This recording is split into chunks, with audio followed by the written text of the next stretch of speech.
In this video, we will discuss the ways that we saw emotion and motivation tie into the movie The Third Wave, which is a film about an earthquake that hit Indonesia and the ways that the village of Paralia was affected.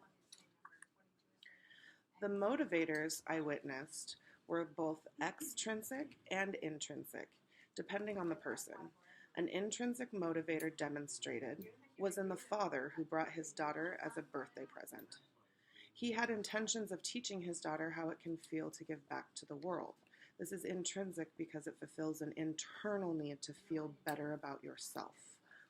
An extrinsic motivator presented itself with Allison. She was already a nurse who came to volunteer for medical aid, which would give her invaluable experience in her career field. It makes it extrinsic because it's an external need. It doesn't satisfy an immediate need within us. Even though she was not premeditated being selfish in her needs, it still was considered extrinsic. Some motivational theories presented in this movie were the instinct theory and the hierarchy of needs. Instinct theory is present throughout the entire movie. The movie is based upon the basic human instinct to survive.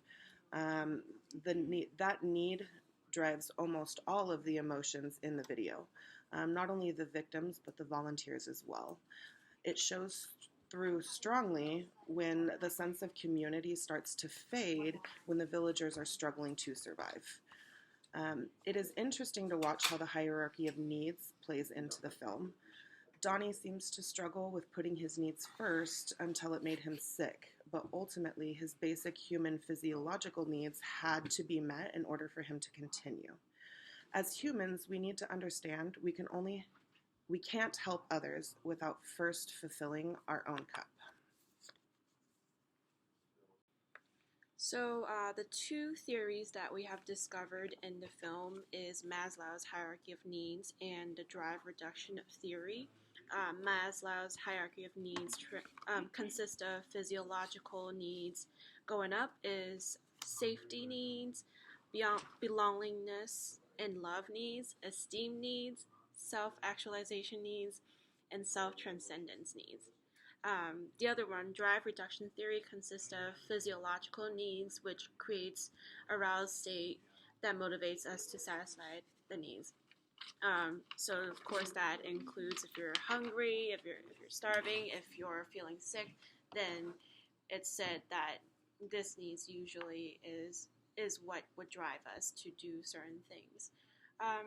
So throughout the film, what's interesting is that I have seen these needs build up from the bottom, from physiological up to at least esteem. So, for example, from week one, when the volunteers come in, what do they do first? The first thing they do is they try to build food and shelter, and that definitely goes into physiological and safety. And of course, they have the people come in, and they try to help out with people's wounds and give out food to people. And then afterwards, they focus on building the school as well. They focus more on building the school after people are more so well fed and people are helped out. And then afterwards, throughout later on in the film, you see another step going up because physiological and safety needs are met. What's next? Belongingness and love. So afterwards, later on, you see people getting to know each other. The volunteers are getting to know the village people and getting to know their personalities. And then later on, they start playing with kids or laughing and singing because what's next after safety and physical needs are met? You want to feel belonged. You want to connect with other people, especially after such disasters like this. And then, of course, as time goes on, we have to move up to esteem needs. What is esteem needs? Esteem is trying to build yourself up, make yourself more confident, try to learn new things. So they tried to start out this school. They attempted to provide the school for kids. And I think what's interesting is that they provided uniforms. They provided uniforms. They provided name tag for the kids. And when the kids were when they were wearing the uniform, they seemed very proud of themselves. They were happy and proud to be in this uniform. So that really definitely ties into the STEAM part. So I think what's very interesting when during your lecture slide, it is mentioned that as people build up their needs in Maslow's hierarchy of needs, when the bottom is pulled out, then your attention you would collapse all the way down to address the bottom. So, for example, if you're, let's say, throughout the movie, throughout the show, they're currently at this STEAM part, trying to build up the school, building up a community feeling again, and then the monsoon came. So that's when they have to start worrying about safety needs and maybe physical needs. So that's when I kind of see that their focus changes from esteem collapsing all the way down to self-preservation and keeping the water from flooding into the school. So I find that very interesting. So another theory that I saw is the drive reduction theory, where your physical need overtakes and is your primary motivator. And that happens to Donnie. When Donnie first came, obviously Donnie is in very good health when he first came, and he definitely has his own experience in his life. He has his own esteem, and he has people he loves, belonging and love. He has the wife that he loves and his child. So when he first came, he was trying to satisfy self-actualization. So he's trying to fulfill his purpose in life. When Donnie is starting to feel sick, that's when his physiological needs takes over, and he has to go home and he has to satisfy these physiological needs, maybe as well as love and belongingness. He misses his family. So that is about it. Maslow's hierarchy of needs and drive reduction theory is what I see mostly at play throughout the show. Some of the emotions that I experienced during this film were sadness, despair. I was very scared, first off. Hope, happy, shocked. To go into the detail on some of these, for sadness, I felt sad for the families that lost their loved ones, and just for the whole village in general, because having a disaster like that is absolutely horrific, and it definitely leaves some scars for the rest of your life. I felt hope when all the volunteers came and thought that there was going to be a light at the end of the tunnel for these people, and hopefully they would get back on track with everything that they had going on in their life before this happened. I felt happy towards the end when it was like a bittersweet goodbye. All the villagers were so happy and thankful for everything that the volunteers did for them, and just when everything kind of came to a close, and also to hear that a lot of the volunteers came back a couple months later to continue to help rebuild the village, rebuild what everyone lost. Also at the end, I felt this motivation to go and help these people.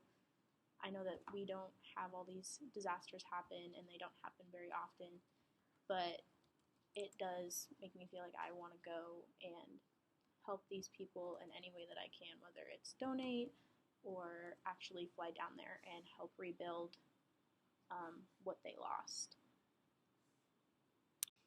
I'm going to describe how emotions motivated the volunteers and or survivors, and I'm going to give, instead of 2 specific examples, I'm going to have 3 different examples, and I'm going to follow through or give specific examples on emotions associated with each of Maslow's needs. So the first one I'm going to talk about is the survivors. Right off the bat, that's the easiest one, right? So their fear drove their action. They wanted to survive, so they were fleeing. They were afraid of dying. That falls under the physiological and safety needs. For belongingness and love, I saw a lot of compassion for the joint suffering, right, for the community, as well as compassion towards wanting to help others. And then a really big one I saw was, there was a clip of the woman mourning over her loss, like her entire family. And I don't know if you guys have ever heard that, but you don't have to understand the language to know what they're feeling right there. And as far as esteem, there was certain moments where they're trying to return to a level of normalcy, like when they're playing soccer or they're sitting around eating, kind of just after this really big traumatic experience, doing something basic to kind of bring them back to center. Then for self-actualization, there was a scene where a monk was, I think he was a monk, he was really young, he was comforting a crying woman, and for her, it was significant that he pointed out that she wanted her to find solace in the peace found by the lost loved ones, right? So though she's enduring pain and suffering, she'd need to be able to recognize that that's self-induced, because she's thinking about something that isn't really relatable, right? Like everyone that died and they're gone. They're not unhappy, but you could also say they're kind of happy too, right? Like they're not suffering like she is. And then for self-transcendence, there was a constant message at a certain point when there was a lot of tension, where the Caucasian or white volunteers are here to satisfy something bigger than themselves. They're not trying to just help themselves, they're trying to help the community, they're trying to help Sri Lanka. Okay, so that's the survivors. And then another really good example, one that everybody liked and that we had all mentioned, was Donnie, right? And instead of starting from the bottom, I want to start from the top. He showed up volunteering, dedicating his life to something bigger than himself, trying to find something more significant and important. Now, I personally would categorize that as like a universal love, but that would fall into a different category, right? So this unlabelable word, right, I'd put into these higher levels of need, these emotions, these drivers that really drive this really significant thing. And then at the lower end, I think Cindy had mentioned this and Mindy had mentioned this, there was a certain point in the film where he was physically ill and he was feeling depression and he was feeling anxiety, and he had to separate himself from his mission, right, for the volunteer work to meet his other needs. So he was feeling really crappy, he had to go home and visit his family. And the last one, my personal favorite, and I think he's one of the least mentioned ones, was Sunil, the cameraman. The entire film, didn't matter how he felt, he remained stoic and objective through the entire thing. And that, to me, kind of highlighted his dedication for the bigger picture, right? Like, it didn't matter how he felt when he was getting yelled at by these people. Like, he wanted to dedicate all his attention to what he was recording and what the volunteers were doing. I don't know if you guys have ever been yelled at by someone doing that sort of stuff, but it's really hard to, not want to snap back.